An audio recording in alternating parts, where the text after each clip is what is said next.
Mesmerizing wedding collection.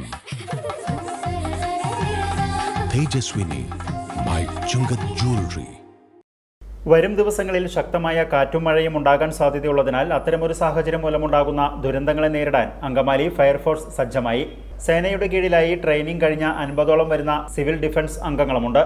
അപകട മേഖലകളെ പ്രത്യേകം തിരിച്ച് അവിടെ ആവശ്യമായ സേനയെയും അതാത് സിവിൽ ഡിഫൻസ് അംഗങ്ങളെയും വാഹനങ്ങളെയും വിന്യസിച്ചുള്ള പ്രവർത്തനങ്ങൾ ഏകോപിപ്പിച്ചായിരിക്കും രക്ഷാപ്രവർത്തനം നടത്തുക.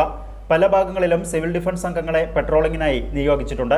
അപകട തീവ്രത കൂടിയ ഇടങ്ങളിൽ സ്റ്റേഷനിലെ അംഗങ്ങൾ നേരിട്ട് വന്ന് രംഗം വിലയിരുത്തും. വരും ദിവസങ്ങളിൽ നമുക്ക് അതിശക്തമായ കാറ്റിനും മഴയ്ക്കും സാധ്യതയുണ്ട് എന്ന് മുന്നറിയിപ്പ് കിട്ടിയിരിക്കുകയാണ്. ഇപ്പോൾ അത്തരമൊരു സാഹചര്യം മൂലമുണ്ടാകുന്ന ദുരന്തങ്ങളെ ചെറുക്കുന്നതിനായിട്ട് നമ്മുടെ Angamaly fire and rescue station സജ്ജമാണെന്ന് പൊതുജനങ്ങളെ അറിയിക്കുകയാണ്. കാരണം അതിനുള്ള മോഡേൺ എക്യുപ്മെൻറ്റ്സ്, ഇംപ്രവൈസ്ഡ് ആയിട്ടുള്ള എക്യുപ്മെൻറ്റ്സ് നിലയത്തിലും അതിന് വിദഗ്ധ പരിശീലനം ലഭിച്ച സേനാംഗങ്ങളും അവരോടൊപ്പം തന്നെ 50ഓളം പരിശീലനം സിദ്ധിച്ച സിവിൽ ഡിഫൻസ് വോളണ്ടിയർമാരും നിലയത്തിലുണ്ട്. ഇപ്പോൾ പൊതുജനങ്ങളോടായിട്ട് എനിക്ക് പറയാനായിട്ടുള്ളത്, നിങ്ങളുടെ വീടിൻ്റെ പരിസരത്ത് അപകടകരമായ രീതിയിൽ ചെരിഞ്ഞു നിൽക്കുന്ന മരങ്ങളുണ്ടെങ്കിൽ ഉടനെ തന്നെ അത് മുറിച്ച് മാറ്റുന്നതിനുള്ള സംവിധാനം ഉണ്ടാക്കുക. മഴ മുന്നറിയിപ്പ്, കാറ്റിൻ്റെ മുന്നറിയിപ്പ് എന്നിവ കിട്ടിക്കഴിഞ്ഞാൽ മലയോര മേഖലകളിലുള്ളവർ ജാഗ്രത പാലിക്കുക.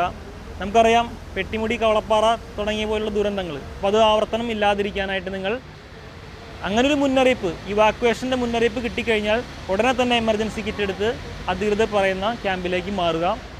പരമാവധി ഇത്തരം അപകടങ്ങൾ ഉണ്ടാകുന്ന സമയങ്ങളിൽ അല്ലെങ്കിൽ അത്തരം സന്ദർഭങ്ങളിൽ മലയോര മേഖലകളിലൂടെ യാത്ര ഒഴിവാക്കുക.